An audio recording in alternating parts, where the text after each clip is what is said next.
అందరూ బాగున్నారమ్మా. కోతలు కొయ్యలేదేంటి? ఊళ్ళో కూల్ రేట్ల కోసం గొడవ నడుస్తూనే ఉందమ్మా. అడిగినంత ఇవ్వాల్సిందేనని కూలీలు, నచ్చినంత ఇస్తామని రైతులు. ఎవరు రేటు తేగట్లేదమ్మా. ఈ ఇష్యూలో అన్నలు ఇన్వాల్వ్ అయ్యారా? వాళ్ళు వెనక లేకుంటే ఈ కూలి చేసుకునే వాళ్ళకి ఎక్కడి నుంచి వచ్చినాయి అమ్మా ఎన్ని గుండ్లు? ఇచ్చింది పుచ్చుకుంటమే తప్ప ఏనాడన్నా ఇంత కావాలని అడిగారా వీళ్ళు? పోనీలే, ఇన్నాళ్ళకైనా వాళ్ళకేం కావాలో నోరు తెరిచి అడగగలుగుతున్నారు. సంతోషమేగా.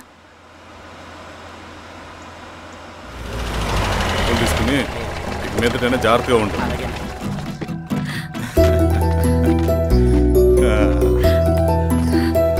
బాగున్నావమ్మా? బాగున్నానన్నయ్య, నువ్వెలా ఉన్నావు? బాగున్నాను. రా లోపలికి వెళ్దాం. రా కూర్చో. సో ప్రయాణం అంతా బాగానే జరిగింది కదా? నీ ఫేవరెట్ నెత్తిపూరి. రా వడ్డిస్తారా? ప్లేట్ తిప్పు. నాకొద్దన్నయ్య, నాకు మంచి కాఫీ తాగాలని ఉంది.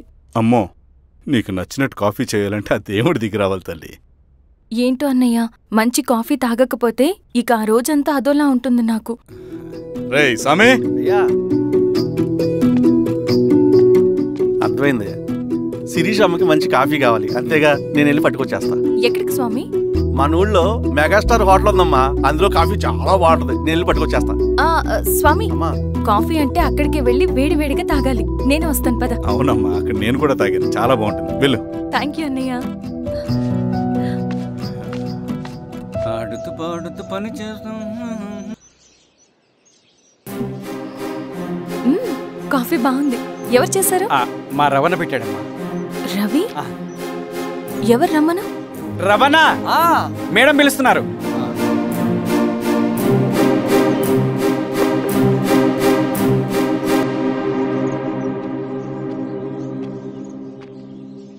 ఇతనే రవణ. శిరీష మీరా? రవి, నువ్వేంటి ఇక్కడ? కాఫీ బాగుందా? చాలా. అది కాదు రవి, నువ్వు ఇక్కడ? ఈ హోటల్ మనోల్దే. మన ఫ్రెండ్స్ అందరు బాగున్నారా? చాలా బాగున్నారు. అవును, మీరేంటి ఇక్కడ? ఏమైంది అన్నా? ఏమైందన్నా? అన్నా, స్వామి త్వరగా కారుతా. జాగ్రత్త అన్నా, త్వరగా పట్టి తీయనా. త్వరగా పోనీ.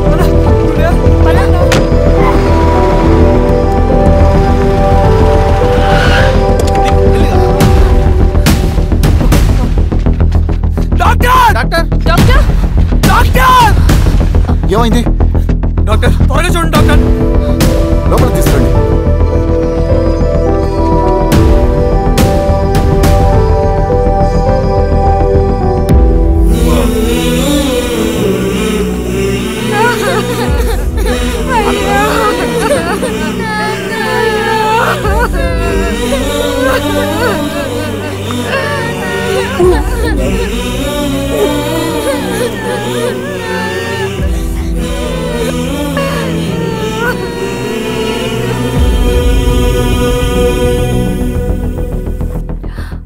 ఎలా ఉంది డాక్టర్? డాక్టర్ చనిపోయాడమ్మా.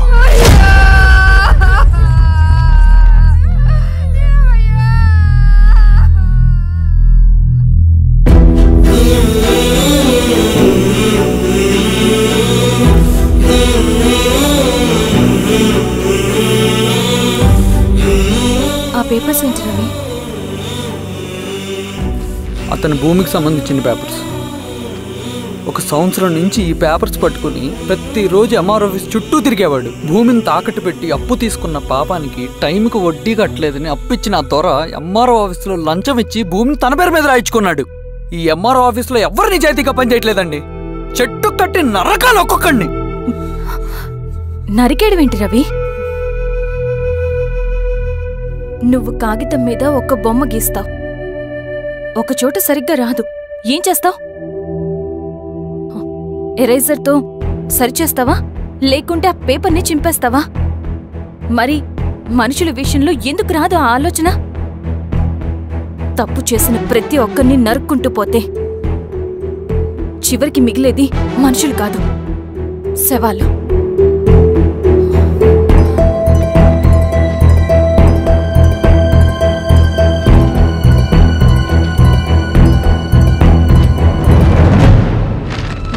పద రవి. రా.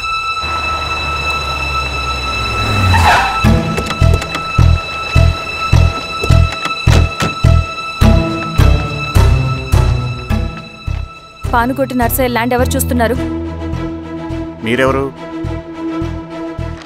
ఇదిగోండి అప్లికేషన్.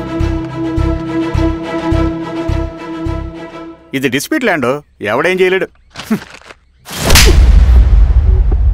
నీ నిర్లక్ష్యం, నీ లెక్కలేనితనం వల్ల ఒక నిండు ప్రాణం పోయింది.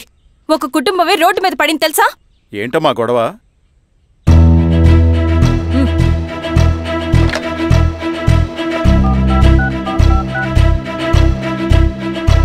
Hello sir.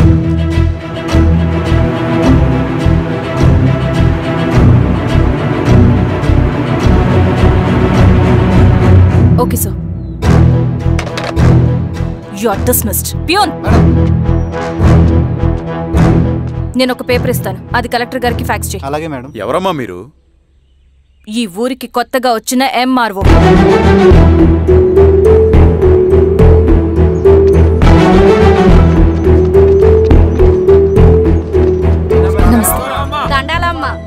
మీ పరిస్థితులు నాకు తెలుసు. పని చేస్తేనే మీకు పూట గడుస్తుంది. పనులు మానుకుని మీరు ఈ ఆఫీస్ చుట్టూ తిరగాల్సిన అవసరం లేదు. మరి ఎట్టాగమ్మా? నేనే మీ ఊరొస్తాను. ఆ రోజు అరగంట వీలు చూసుకుంటే చాలు, మీ పని పూర్తయిపోతుంది. దండాలమ్మా.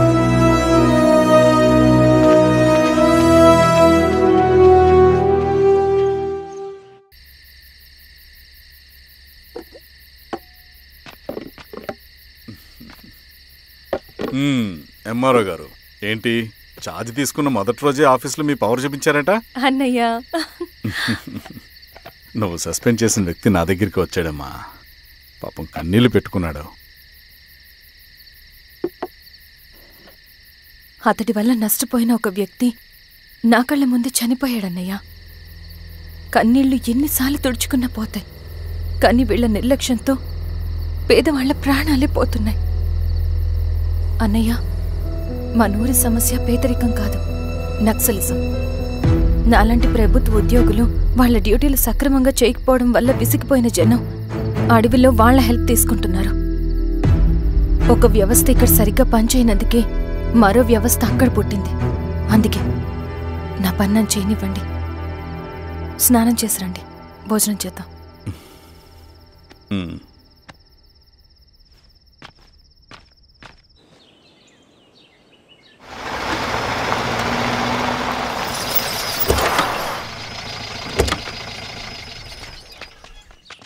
నమస్కారం అమ్మా. నమస్తే. ఇలా రండి. మీ ఊరు నుంచి కొందరు ఎంఆర్ఓ ఆఫీస్లో అప్లికేషన్స్ ఇచ్చారు. తను వాళ్ళ పేర్లు చెప్తారు, వాళ్ళని పిలవండి. అలాగే మేడం. వెళ్ళండి. Madam, coffee. నువ్వెప్పుడు వచ్చావు రవి? మీరు గంటకోసారి కాఫీ కావాలంటారు కదా, మాటి మాటికి వెళ్ళి రావడం ఎందుకని వచ్చేసా.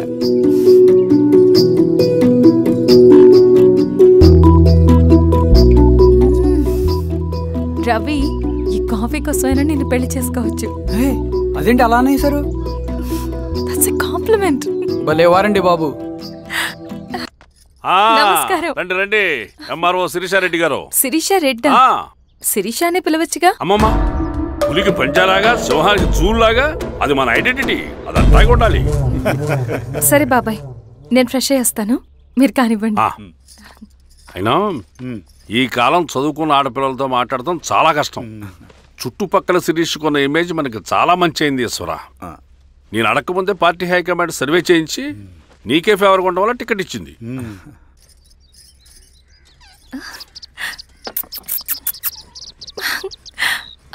అన్నయ్య వాళ్ళు ఎక్కడ? బయటికి వెళ్ళారమ్మా.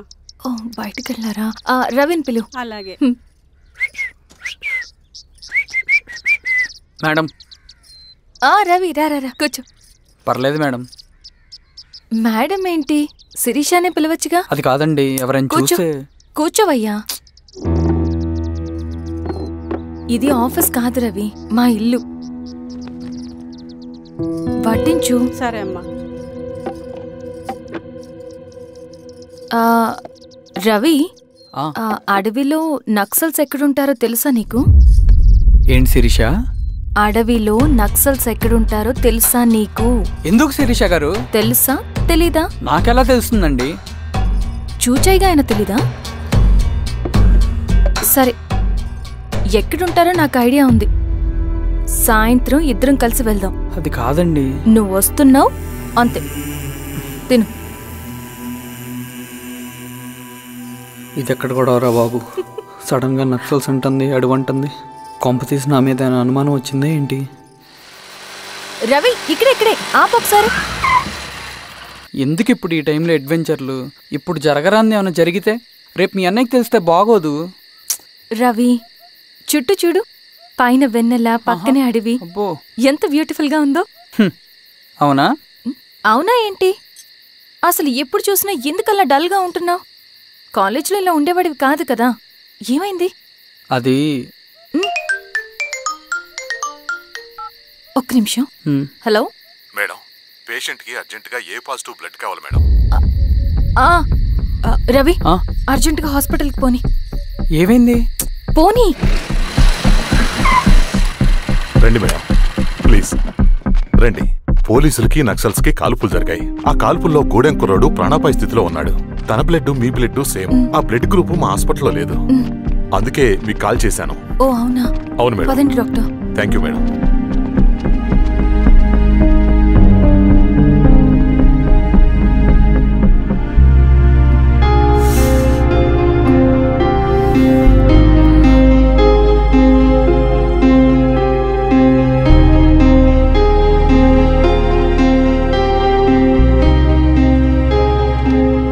Thank you madam. పర్లేదు డాక్టర్. ఇప్పుడు అతనికి ఎలా ఉంది? తను స్పృహలో లేడు మేడం. రవి, నీ దగ్గర మనీ ఉందా? ఉన్నాయి. ఇవ్వు. ఇది అతనికి అందించండి. జాగ్రత్తగా చూసుకోండి. అలాగే మేడం. అమ్మా, భోజనం తీసుకురమ్మంటారా? నాకేమొద్దు. భోంచేయకపోతే ఆరోగ్యం పాడవుతుంది శిరీష. నువ్వు వెళ్ళి తీసురా అమ్మా. సరే. రవి, నాకు ఒక మంచి కాఫీ చేసిస్తావా? తలనొప్పిగా ఉంది. చేసిస్తా కానీ తర్వాత నువ్వు భోంచేయాలి.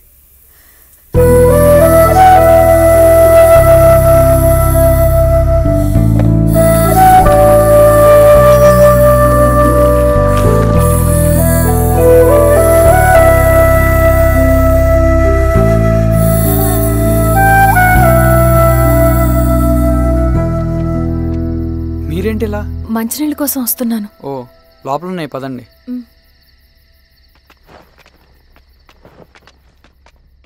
ఇదిగోండి మంచినీళ్ళు.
నమస్తే ఎంఆర్ఓ గారు. మా అడవిలో మర్యాదలు ఇలాగే ఉంటాయి. షాక్ అవ్వాల్సిన అవసరం లేదు. జెడ్పీటీసీ ఎలక్షన్ జరగటం మాకు ఇష్టం లేదు. అవి ఆగాలంటే 2 దారులున్నాయి. ఒకటి మీరు విత్డ్రా చేసుకోవాలి, లేదా మీరు చనిపోవాలి.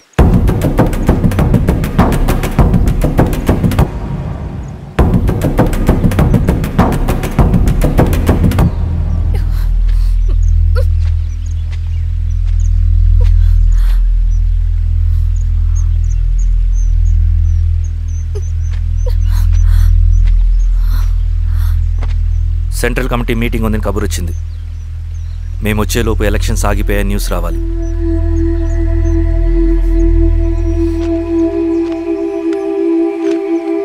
ఇదిగో రవి. లాల్ సలాం కామ్రేడ్.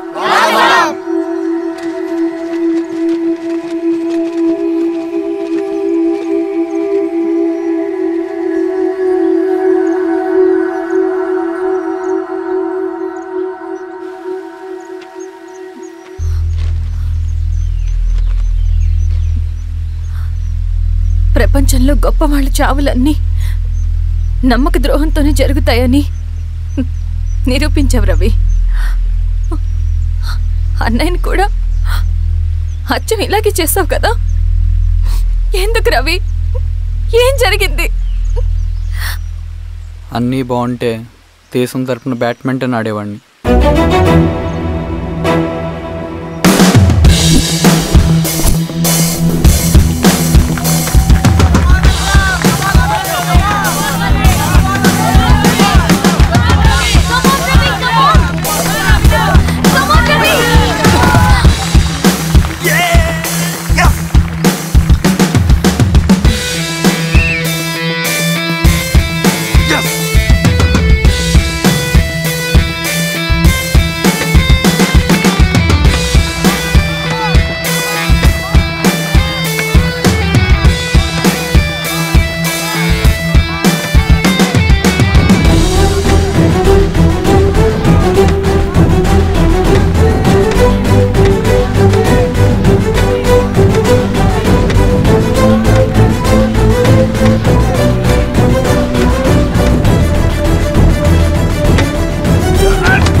అరే అభి, లేవరా, లే. Congratulations. Thank you sir. Ravi, congratulations.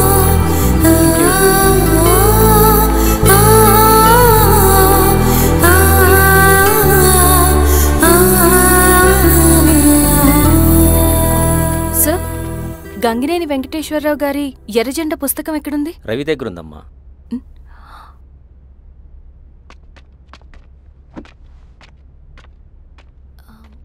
Ravi, మీకు ఈ బుక్స్ అంటే ఇష్టమా? అవును, నీకు కూడానా? నేను ఇప్పుడిప్పుడే చదువుతున్నా. సైలెన్స్. క్యాంటీన్కి వెళ్ళి మాట్లాడుకుందామా? ఓకే. అక్క కాఫీ. థ్యాంక్ యూ రచన. పర్లేదక్క.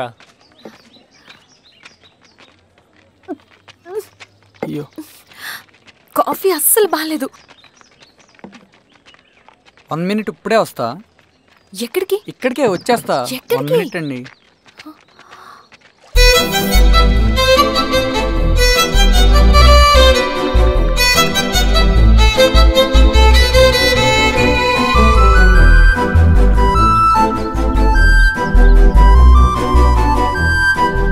ఒకసారి ఈ కాఫీ టేస్ట్ చేయండి.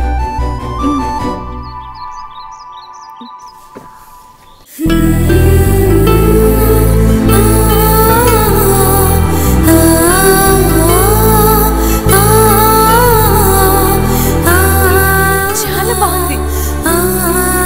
థ్యాంక్ యూ అండి.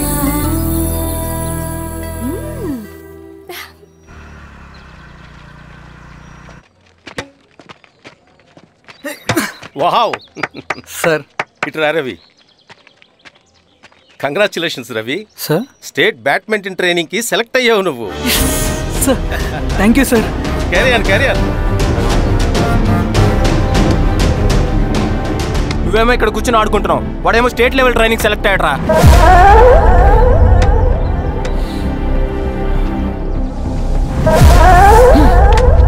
అరే మొత్తానికి నువ్వు అనుకున్నది సాధించావురా. రే ఎప్పుడు మనం ఎంచుకున్న మార్గమే మన జీవితాన్ని మారుస్తుందిరా. Hi Ravi. All the best Ravi. నీకోసమే తీసుకో. Thank you. బాయ్.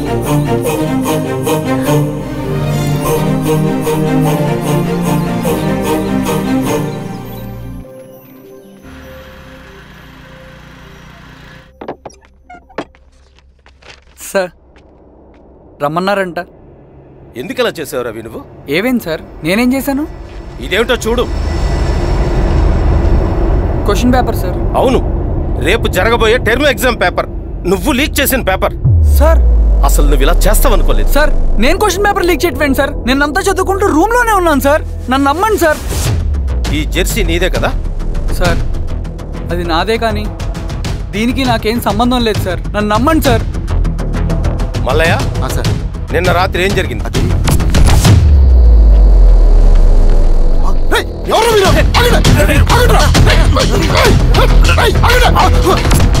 అతను అబద్ధం చెప్తున్నాడు సార్. నాకేం తెలియదు సార్. నేను దొంగతనం చేయలేదు సార్. నన్ను నమ్మండి.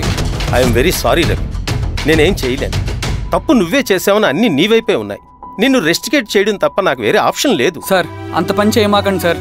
నా లైఫ్ పోతుంది సార్. ఇండియా తరపున బ్యాడ్మింటన్ ఆడాలన్నది నా డ్రీమ్ సార్. నన్ను నమ్మండి సార్. సార్ సార్ సార్ నాకేం తెలియదు సార్. నన్ను నమ్మండి సార్. సార్ నాకేం తెలియదు సార్. నిజంగా నాకేం తెలియదు సార్. సార్ నన్ను నమ్మండి సార్. సార్ నేనేం తప్పు చేయలేదు సార్. నాకేం సంబంధం లేదు సార్. నన్ను వదిలేయండి సార్. సార్ నన్ను వదిలేయండి సార్. కాలేజ్ తరఫున స్టేట్కి వెళ్ళి ఆడదాం అనుకున్నాను. నా కొడుకు తాళం అక్కడే ఉంది కదా.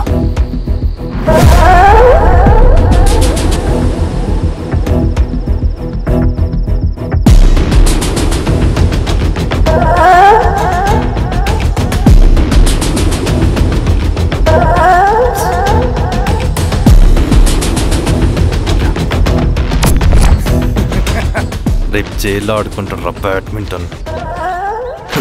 సార్ నన్ను ఎందుకు తీసుకొచ్చారు సార్? నాకేం తెలియదు సార్. పేపర్ లీక్ చేసింది. నేను చేయలేదు సార్. నిజంగా నేను చేయలేదు సార్. సార్ సార్ నిజం సార్. సార్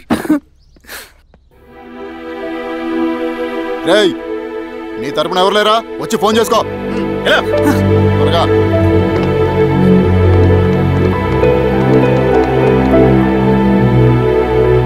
సార్ నేను రవీన్ సార్. రవి చెప్పు. సార్ నేను పోలీస్ స్టేషన్ లో ఉన్నాను సార్. మీరు నాన్న అర్జెంట్ గా రండి sir please sir. Police station ఏమైంది రవి?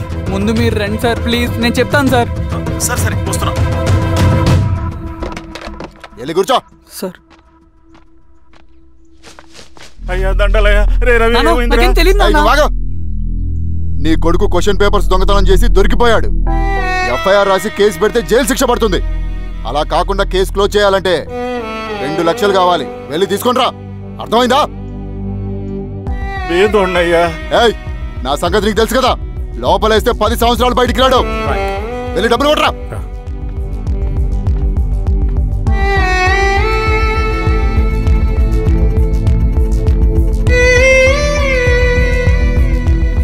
దండాలయ్యా. ఇదిగోనయ్యా 2 లక్షలు.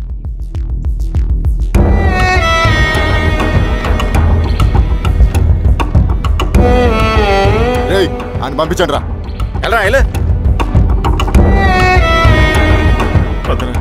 నిజంగా దీనికి నాకేం సంబంధం లేదు నాన్న. త్వరగా దున్నండి రా. బంగారం లాంటి భూమిది.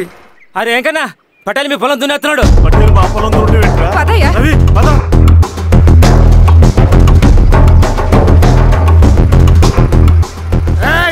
కానీ ఏంట్రా? అయ్యా మా పొలంలో మీరు దున్నుతున్నారంటే నా పొలంలో నేను దున్నకుంటే వాడు దున్నుతాడా? ఏంద్రా అన్యాయము? పొలం అమ్మినావు కదా, అనుకున్న పొలంలో దున్నుతుంటే అన్యాయం అంటారేంట్రా? విఆర్ఓ ఆ పేపర్ని చూడరా, మంచిగా చూసుకుంటారా. పొలం అమ్మేమన్నా? అమ్మలేదురా, తాకట్టు పెట్టా. తాకట్టు కాదురా, నువ్వు అమ్మావు, నేను కొన్నాను. నేను అమ్మలేదయ్యా. వీడు నా దగ్గర 2 లక్షలు తీసుకొని ఈ పొలం అమ్మాడు. 2 లక్షలా? ఎందుకో? మీ వాడు చేసిన నిర్వాకం వల్ల చదువుకోరాని కాలేజీకి పంపితే ఆడుతూ పాడుతూ ఎగ్జామ్ ఫెయిల్ అవుతాడని తెలిసి ఆ పేపర్ లీక్ చేశాడు వీడు. ఏంటయ్యా ఇది? పోలీస్ కేసు అవుతుందని తెలిసి వీడు నా దగ్గరకు వచ్చి 2 లక్షలు తీసుకుపోయి వాడిని బయటికి వినిపించిండు. ఏం రా, అంతేనా కదా? ఏం తమాషా చూస్తుండ్రా? పని చేసుకోకండి. దొంగ పేపర్ చాలా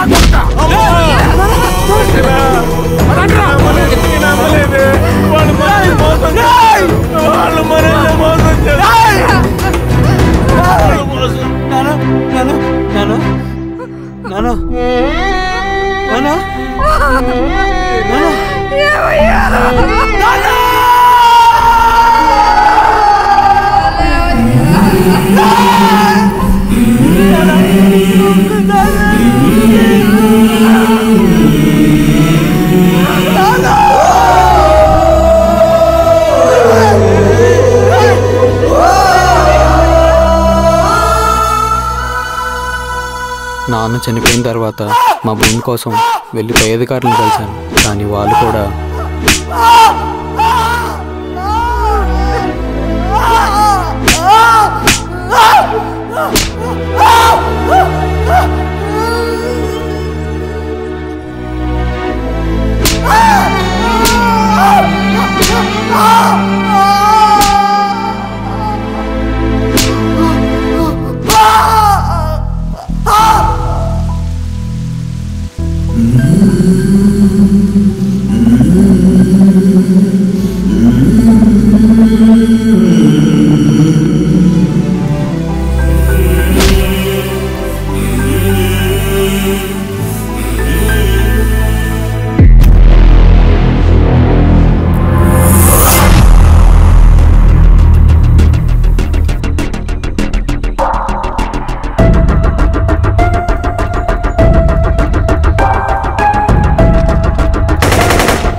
వార్త అన్ని పేపర్లో రావాలి. ఈ లెటర్ బాధితుడికి అందించండి. లాల్ సలాం. లాల్ సలాం.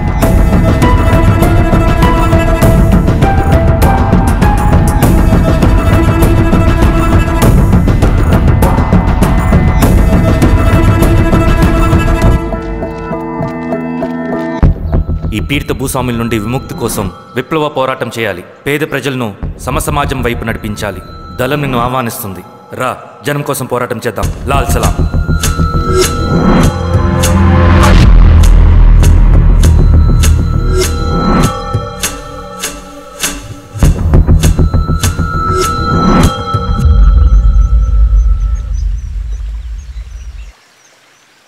నాకు పట్టిన గతి ఇంకెవ్వరికీ పట్టకూడదని ఉద్యమంలోకి వచ్చాను. ఇన్ఫార్మర్గా చేరాను. దానికోసం ఎంతమందినైనా చంపుతాం, చేస్తాం. కానీ మేము అనుకున్న సమసమాజం తీసుకొస్తాం. కమ్యూనిస్ట్ రాజ్యాన్ని స్థాపిస్తాం.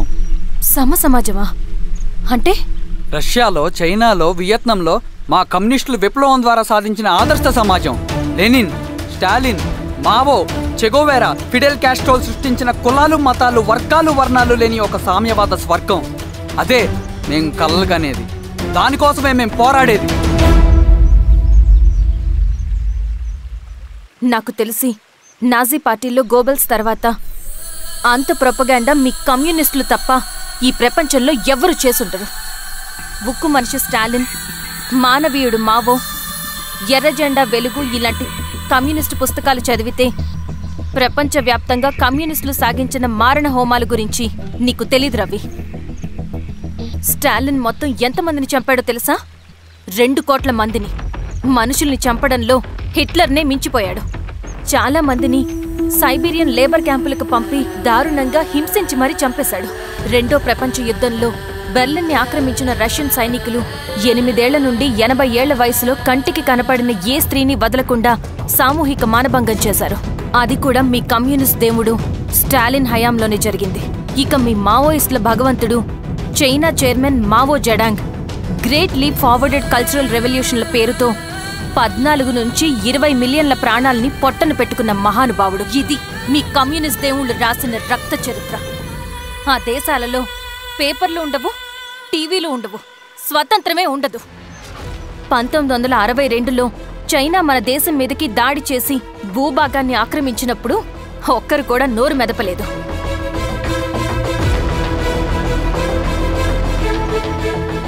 కమ్యూనిస్టుల మానసపుత్రులైన మీ నక్సలైట్లు ఏమైనా తక్కువ తిన్నారా? పశ్చిమ బెంగాల్లోని నక్సల్బరి అనే గ్రామంలో 1965లో జోతేదార్ల దౌర్జన్యానికి వ్యతిరేకంగా పుట్టిందే మీ ఉద్యమం. A for arms, B for Bengal, C for Charu Majumdar. చారు మజుందార్ చెప్పిన స్టేట్మెంట్ గుర్తుందా? వర్గశత్రువుని ఖతం చేసి వాడి నెత్తుట్లో చేతులు ముంచని వాడు విప్లవకారుడు ఎలా అవుతాడు? అక్కడి నుంచి మొదలైంది మీ నక్సల్స్ హింసాకాండ. 1965 నుంచి ఇప్పటిదాకా 1,00,000 మందిని ఉద్యమం పేరుతో చంపేశారు. కేఎస్ వ్యాస్, పరదేశీ నాయుడు, ఉమేష్ చంద్ర, శ్రీపాదరావు, దుగ్గిరాల వెంకట్రావు, హైగ్రీవాచారి, బుడ్డా వెంగల్ రెడ్డి, ఇలా చెప్పుకుంటూ పోతే ఎంతో మంది మీ చేతుల్లో చంపబడ్డారు. ఇంతమందిని చంపి ఏం సాధించారు మీరు? కంపెనీలు తెచ్చారా? ఉద్యోగాలు ఇప్పించారా? ఇళ్లు కట్టారా? హాస్పిటల్స్ పెట్టారా? ఏం చేశారు మీరు? You did nothing. కడితే డెవలప్మెంట్, కూల్చితే విధ్వంసం. విధ్వంసం చేశారు కానీ డెవలప్మెంట్ ఏం చేశారు మీరు? అంటే ఇన్నేళ్ల ఉద్యమంలో మేం మంచి చేయలేదా? లేకే, ఖచ్చితంగా చేశారు. తెలంగాణ సాయుధ పోరాటం, శ్రీకాకుళం సాయుధ పోరాటం వాళ్ళ చలవే. భూస్వాములు తగ్గి కూలీ రేట్లు పెరిగాయి అంటే అది మీ చలవే. నంబూద్రిపాద్, జ్యోతి బసు, సోమనాథ్ చటర్జీ, పుచ్చలపల్లి సుందరయ్య, తరిమెల నాగిరెడ్డి, చంద్ర రాజేశ్వరరావు, నల్లా నరసింహులు ఒక్కొక్కరు ఒక్కో లెజెండ్. కానీ వీళ్ళు ప్రజానాయకులు. తుపాకీ పట్టి అడవిల్లోకి వెళ్లలేదు. ఎలక్షన్స్ లో గెలిచి ప్రజా సమస్యల్ని పరిష్కరించారు. కానీ మీరేంటి ఎలక్షన్స్ వద్దు అంటున్నారు? ఒక తుపాకీతో మనిషి ప్రాణాలు తీసే బదులు ఒక పెన్నుతో 10 మంది ప్రాణాలు కాపాడొచ్చు. మీలాంటి వాళ్ళు ఉండాల్సింది ఎర్ర జెండా నీడలో కాదు, దేశ జెండా నీడలో. చంపుకుంటూ పోతే ఒకరోజు మనకిష్టమైన వాళ్ళని కూడా చంపుకోవాల్సి వస్తుంది రవి. నా మాట విను. ఇవన్నీ వదులుకుని నాతో రా. ఈ అడవి బయట నీకు గొప్ప ఫ్యూచర్ ఉంది.